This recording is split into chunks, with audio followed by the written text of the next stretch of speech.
اليوم فعلا الصبح حسيت بوقع لهي الخطوة أكتر. كانت أكيد في عندها خوف، يعني هي أول مرة بتقوم بهي الخطوة.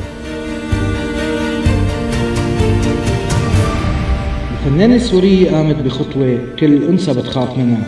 دخلت مسلسل خاتون ممثلة صبية شعرها على كتافها، صارت خديجة. دور صعب بده تضحية.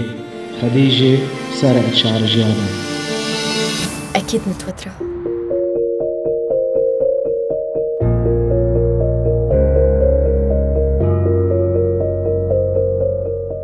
بس أنا مقدرة يعني هي الخطوة وعرفانة إنه أنا عم سويها لأنه أنا مآمنة.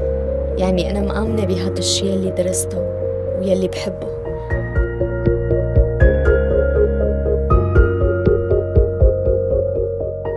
حاولت أتخيل بس بصراحة ما قدرت.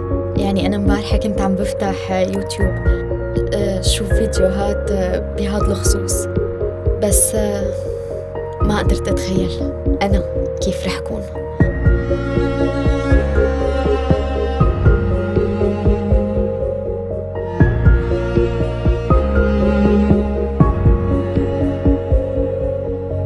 يعني أنا مقدرة تماماً إنه هي الفترة القادمة رح تحمل لي تجارب وأحاسيس هي مانا عادية، ومتشوقت لها وخايفة منها بنفس الوقت.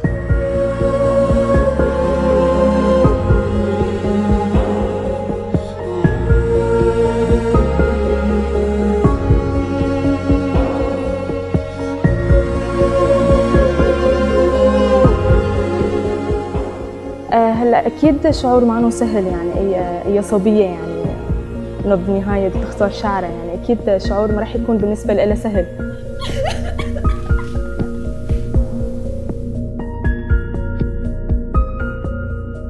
وإذا هي تضحية فإنه ليش لا؟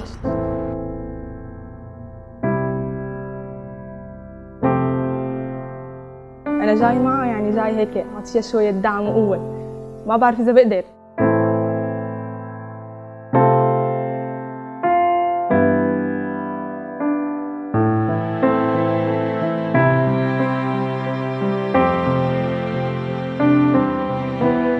وحاسة حالي إني رح أقوى بهي الخطوة ورح تضيف لي.